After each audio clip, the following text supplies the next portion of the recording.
Thank you, Dr. Apurva, for giving me a chance to be presenting in this instruction course. My topic is vitreous haemorrhage from macular pathologies. Much of what I'll be speaking has already been discussed in one or the other form by the preceding speakers, but we'll just go through this.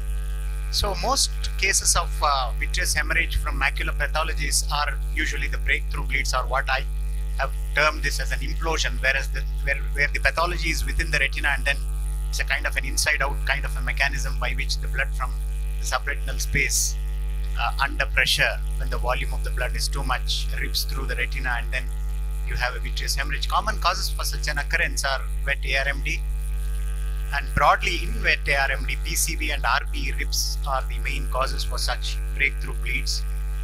Retinal arterial macroaneurysms, Terson syndrome, which has been alluded to, blood dyscrasias, Valsalva maneuver related vitreous hemorrhages, although they may not strictly be macular related. Then choroidal melanomas, particularly the collar button type, where the strangulation or the tourniquet affects at the level of the Brooks membrane, causes the surface of the tumors to be congested, and then they can bleed. Rarely macular NVEs from vein occlusions or PDR. And an interesting report in the literature about the use of ginkgo biloba in patients with other issues has been shown to be a cause for which there is an isolated case report where the vitreous hemorrhage was probably linked to the use of this because it contains a certain inhibitor of platelet activating factor. So I will not go through this. So the diagnosis is broadly based on the preceding history. If it is available, will be very handy in such patients, and then we have to seek recourse to investigative modalities in the form of ultrasound, B-scan, OCT, FFA, and ICG. So this is an ultrasound picture of a patient who has had a vitreous hemorrhage due to a macular bleed, submacular bleed. So the prognosis in these patients is generally poor, as can be imagined, due to the coexisting pathologies. The treatment would consist of vitrectomy and allied procedures. We may have to keep subretinal TPA handy for use subretinally. Pneumatic displacement of submacular hemorrhage when the cause is not very obvious. And then, of course, if it happens to be a melanoma, then treatment as deemed appropriate. So I'll go through a few cases. These are some pictures related to Valsalva related vitreous hemorrhages in patients who had joined fitness programs and had also associated dehydration as a factor in these hemorrhages. Usually these hemorrhages clear well without any treatment. Of course, one must not assume that it is a Valsalva retinopathy and forego the other methods of investigating the cause for a vitreous hemorrhage. These are more examples of the altered color of the blood as the blood resolves in patients with Valsalva hemorrhage. This is an interesting patient who presented with floaters in one eye. His preceding image in the fundus was like this. He had a ring of hard exudates here. We thought it was related to diabetes, but subsequently there was nothing on the corresponding fluorescein angiogram, but subsequently it presented with floaters and this massive submacular hemorrhage with a nice infarct distal to the probable site of a macroaneurysm in this patient there. We did a pneumatic displacement of the subretinal hemorrhage, and that was the ultimate picture, although the patient had very poor vision from macular ischemia. This is yet another patient of retinal arterial macroaneurysm who responded very well to pneumatic displacement of the hemorrhage. The underlying cause in most cases is systemic hypertension, many times undetected, so we will have to be aware of this possibility. This is a patient with PCV who developed massive breakthrough vitreous hemorrhage, and intraoperatively we had to resort to vitrectomy. And intraoperatively there was this large mound of subretinal hemorrhage. She was not willing to have TPA injected, and we just injected anti-VEGF Eylea in this patient post-operatively, and that is the unfortunate outcome of this patient. So whenever there is a breakthrough bleed, it usually has a poor prognosis, and we end up with these large disciform scars. This is another patient with a PCV who presented initially with this, and presenting this to show that initial quiescence may not always be a hunky-dory story in these patients. So he responded very well to initial Eylea, and the OCT also seemed to be relatively quiescent. But he developed this massive submacular hemorrhage about a year later, and then a breakthrough vitreous bleed as well.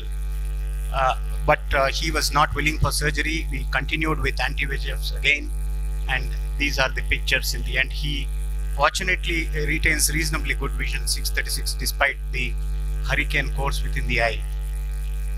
Now these are other examples of PCV treated with pneumatic displacement. This is a patient of macular, malignant melanoma of the eye. He was lost to follow-up, and he had vitreous hemorrhage as well. These are pictures from the net which show the choroidal malignant melanoma of the NAPRON type. This was a patient who had bilateral macular hemorrhages following a road traffic accident and had also intracranial subarachnoid hemorrhages, Terson syndrome.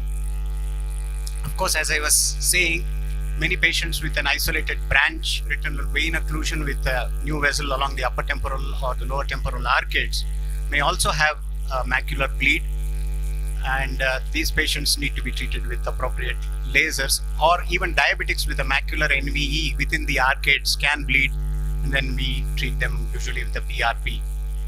More examples of PCV here again. This is an interesting patient. This patient came with vitreous hemorrhage, for which we did a vitrectomy, and I don't know, the pictures are very clear on the screen. It's quite okay here. Intraoperatively, we found massive submacular hemorrhage, which was just short of the fovea. And these are the pictures post-op: altered vitreous hemorrhage, altered subretinal hemorrhage, which is progressively turning yellowish and brownish. But what we found was this large RPE rip much later during the follow-up. We really couldn't identify this even intraoperatively. And this is the final picture of this patient. A trauma was being referred to as a cause of vitreous hemorrhage, but this patient, the point I was trying to make was, in patients less than 40 years of age, most common cause of a vitreous hemorrhage is trauma. That is an important piece of information that we must remember. This was a 39-year-old person who presented with vitreous hemorrhage. The other eye was normal. He did not give any history of trauma despite our repeatedly probing it. And intraoperatively, he had this large giant retinal tear with a macular hole as well, definitely related to blunt trauma. And then post-operatively, when we told him that there were definite evidence of blunt trauma-related injury, he then confessed to having had a fight some time ago. So these are some of the things that we should be aware. Blood dyscrasias causing macular hemorrhages, and this was the patient with vitreous hemorrhage due to that large RPE rip. Most cases with breakthrough bleed, in my limited experience, I have found that the vitreous is somewhat fibrinous and somewhat stringy, and once we did that vitrectomy and reached the retinal surface,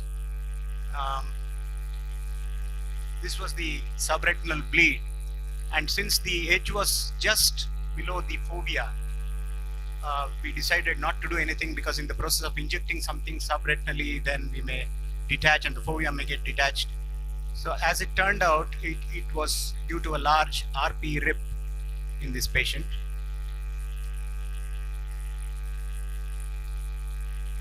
And it was just short of the fovea.